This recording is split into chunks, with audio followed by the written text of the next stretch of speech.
แต่ยังเปล่า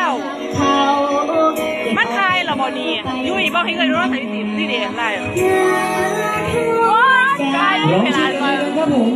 เป็นจังได้ร้านที่นี่เขาเปิดโต๊ะตำแหน่งเจ้าของหัวใจสุดท้ายเป็นคนมีน้ำมองให้น้ำตาไหลเพราะปานฟ้ามัวได้เป็นคนแพ้ตั้งแต่บ่ดันได้หาได้เป็นคนหักเป็นได้ก็แค่ในฝันจบแล้วอวสานก่อนหัวใจเล่นงานยิ้มยิ้มจำนานหาเขาอยู่ในเสื้อกระดานซื้อเอาใจไปหามองเก็บเพียงแค่ปลายเล็บเขาไปยังก็แลบเดียวว่าต้องโทษใครใจแค่มองเดียวคำเดียวว่าจือบอก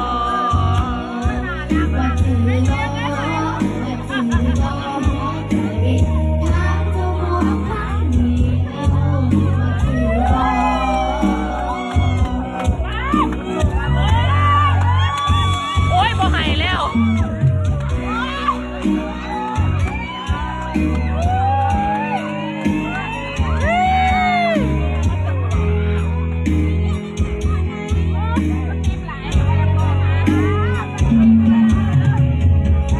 เป็นเจงได้ละที่นี่เขาเปิดโต๊ะตำแหน่งเจ้าของหัวใจสู้ของเรื่องของน้ำตาไหลทั้งปากตาได้เป็นคนแพ้รักแค่บ่ทันมองหาได้เป็นคนหักเป็นได้ก็แค่ในฝันจบแล้วอวสานย้อนหัวใจแลกกันปิดตำนานหาเขาทางเดียวอยู่ซื่อๆกายดันเอาใจเอาใจไปหาบ่เจอเพียงแค่ปลายเล็บเขาไปยังบ่แลบ่เลี้ยวบ่ต้องโทษใครใจมันบ่เกี่ยวทำเจ้าของคำเดียวว่าจือบ่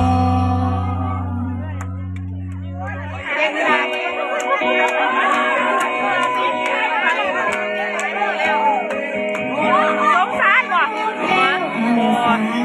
นอนหัวใจนั่นสงสารมาเด้อปิดตำนานหาเขาทางเดียว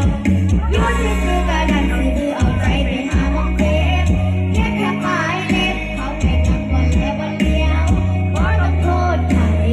ใจมันบ่เกี่ยวทำเจ้าของคำเดียว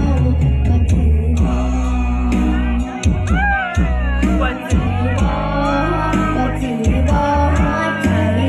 หาเจ้าของคำเดียวว่าจือบ่